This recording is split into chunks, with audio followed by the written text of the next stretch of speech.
The Sexual Harassment of Women at Workplace Act 2013 Prevention, Protection and Redressal.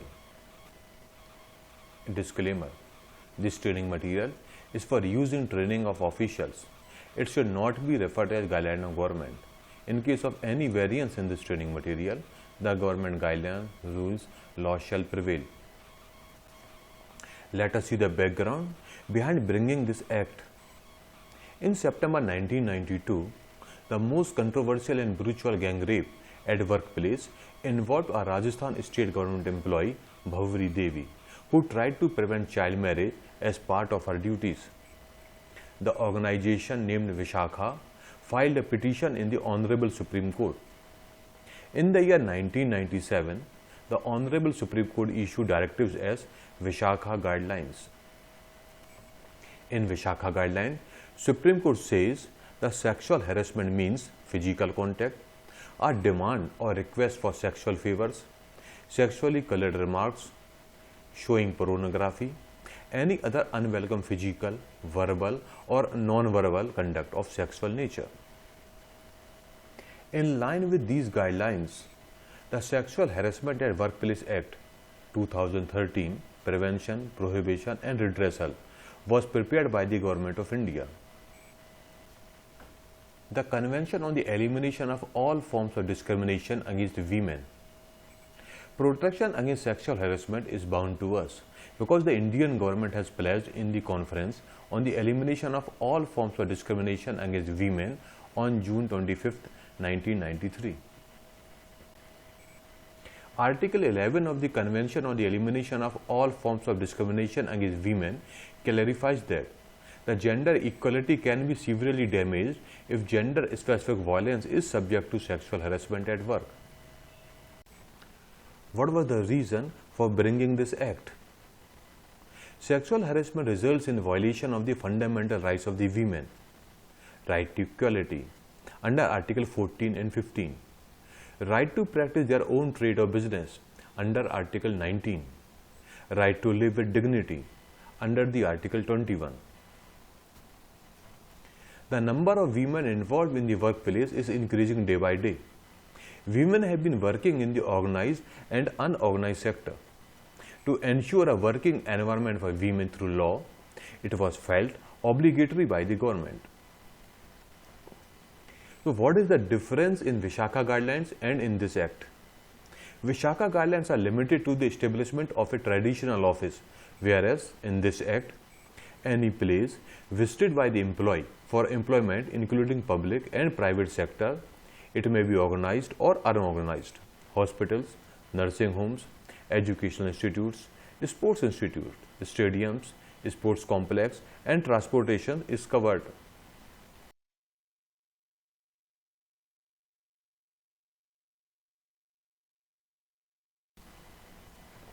A clear employer-employee relationship has been clarified. So the purpose of this act is no sexual harassment to provide protection for the prevention and redressal of women's sexual harassment and sexual harassment complaints at the workplace and for matters related to it. The main focus of this act are prohibition, prevention and redressal. Applicability: it extends to whole of India.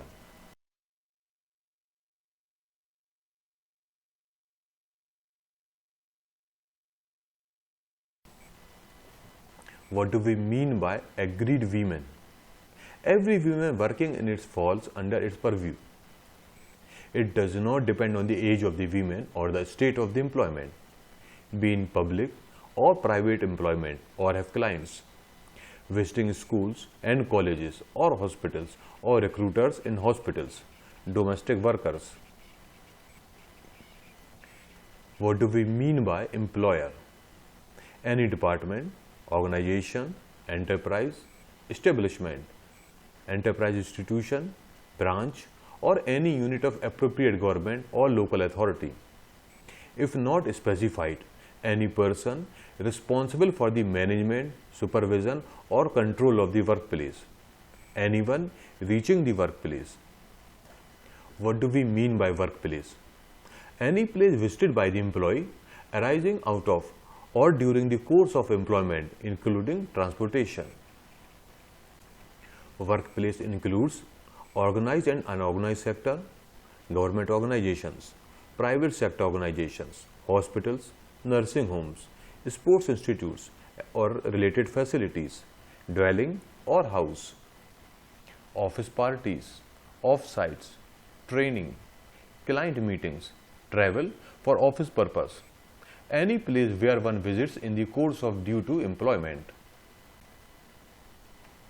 What do we mean by sexual harassment? According to the Honorable Supreme Court of India, the definition of sexual harassment includes physical contact, a demand or request for sexual favors, sexually colored remarks showing pornography. Similarly, any other unwelcome physical, verbal or non-verbal conduct of a sexual nature, for example, leering, telling dirty jokes, making sexual remarks about a person's body, etc. Forms of sexual harassment: quid pro quo, that is, this for that, implies or explicit promise of preferential or detrimental treatment in employment, implied or express threat about her present or future employment status. Hostile work environment: creating hostile, intimidating or an offensive work environment, humiliating treatment like to affect our health and safety. While dealing with sexual harassment, we must know what are the differences between unwelcome gestures and welcome gestures. First, unwelcome gestures: feels bad, it is one-sided; feels powerless, it is power-based, unwanted, illegal. And welcome gestures are: it feels good, it is reciprocal, it is in control, equality, wanted, and it is legal. Again, in unwelcome gestures, it is invading, demeaning, causes anger and sadness, causes negative self-esteem. And welcome gestures, it is open, appreciative, happy, positive self-esteem. Now we will see some examples of sexual harassment at workplace. We have taken these examples from the handbook of Women and Child Development Department, Government of India.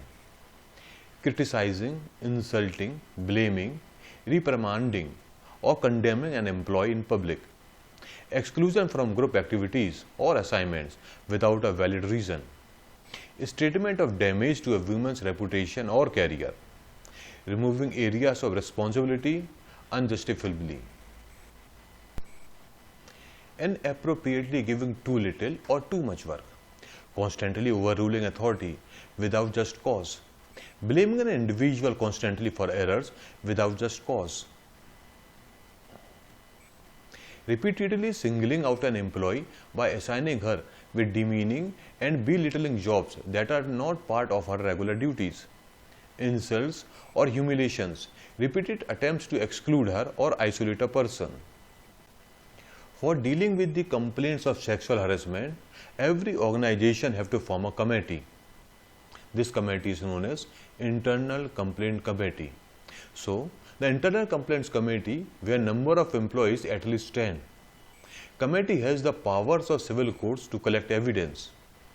Complaint committee should try to compromise before initiating the inquiry if requested by the complainant. Who are the members of the committee? Chairperson. Women working at senior level as employee, 2 members. From amongst employees committed to the cause of women having legal knowledge, experience in social work, 1 member. From amongst NGO associations committed to the cause of women or a person familiar with the issue of sexual harassment. What committee can do? Non-compliance fines up to ₹50,000. Repeated departmental inquiry, license, registration, cancellation to do business or repeated violations. Inquiry should be completed within 90 days. Action or recommendation of committee within 60 days. If the committee deems fit, talking to the complainant, the matter may be handed over to the police. Police report. The committee should file a complaint within 7 days for the criminal action under the IPC Sexual harassment is a crime. Employers are bound to report crime to the police. What should be in the complaint? Description of incident, date, timing, respondent's name, parties, working relationship. Sexual harassment complaint. A written complaint within a period of 3 months from the date of the incident, and in case of series of incidents, within a period of 3 months from the date of last incident. The committee shall assess the aggrieved person to make the complaint in writing. The internal committee can extend the period with reasons in writing, exceeding not more than 3 months. Legal heir or such other person can make a complaint on account of her physical or mental incapacity or death. Provision for grievance redressal. Written report is necessary in each option. Conciliation. At the request of the aggrieved woman, before initiating an inquiry to settle the matter, no monetary settlement shall be made as a basis for conciliation, and no inquiry will be conducted. Inquiry into complaint. Summoning and enforcing attendance of any person and examining him on oath. Requiring the discovery and production of documents. Inquiry to be completed within 90 days. Inquiry report and recommendations. To be provided to the employer by the internal committee within 10 days of completion of inquiry, and to be made available to the concerned parties. If the committee reaches a conclusion that the allegations against the respondent has not been proved, it shall recommend to the employer that no action is required against the respondent.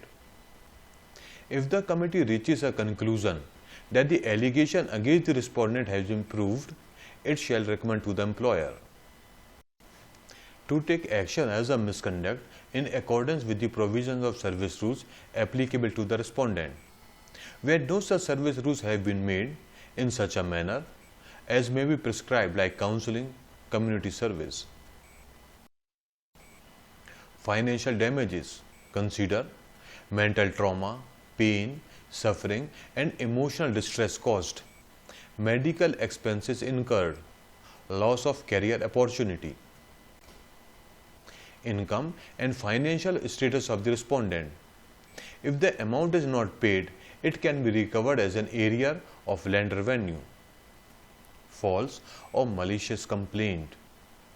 Only inability to prove the complaint or provide sufficient evidence will not attract legal action against the complainant. However, making a false or malicious complaint or making fake or misleading documents is a crime. Committee may recommend the employer of the complainant and or the witness to take action in accordance with the provisions of the service rule, or where no service rules exist, in such manner as may be prescribed. Let us see the action cycle of the complaint. It has 6 stages. Stage 1. Receipt of the complaint. Step 1. Receive and acknowledge receipt of the complaint. Step 2. Meet and talk to the complainant to explore options for formal and informal resolution. Step 3. Informal mechanism. Step 4. Formal mechanism. Step 5. Respondent and response. Then go to stage 2. Planning carefully. Step 6. Prepare the file. Step 7. Consideration. Then shift to stage 3, that is interviews. Step 8. Prepare an interview plan for the hearing. Complainant, witness and respondent. Step 9. Assess the completeness of the information collected. Then shift to stage 4, that is reasoning. Step 10.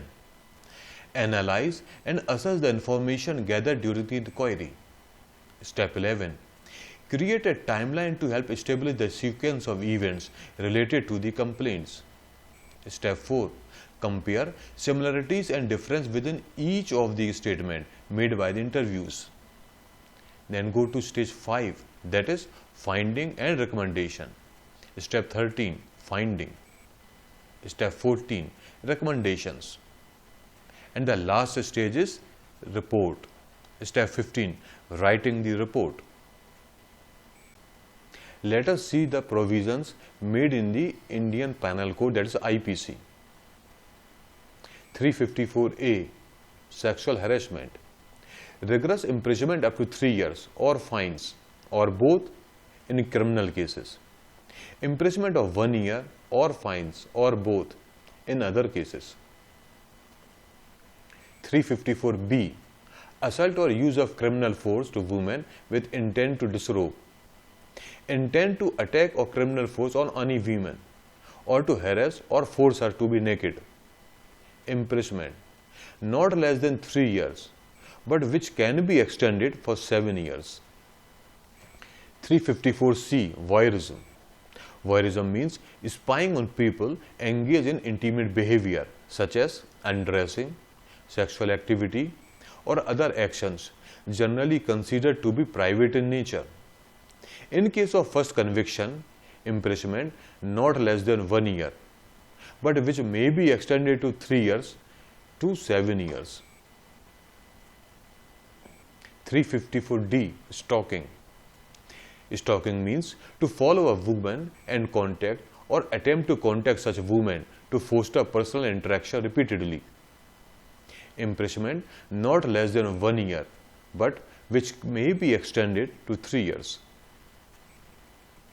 509, wrong gesture. Utterance of any word, making any sound or gesture, exhibiting any object with an intention to intrude upon the privacy of such woman.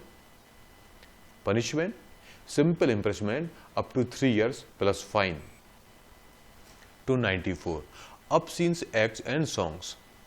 Any obscene act in public place, sings, recites or utters any obscene song, ballad or verse in or near any public place exhibiting any object. Punishment, simple imprisonment up to 3 months or fine or both. Just remember one thing, don't say yes if you want to say no. In this video, we have discussed about Sexual Harassment of Women at Workplace Act 2013. If you have any doubt or want any clarification, then you can contact through the mail shown on the screen. For other videos on rules and regulations, you can visit the web address as shown on the screen. Thank you.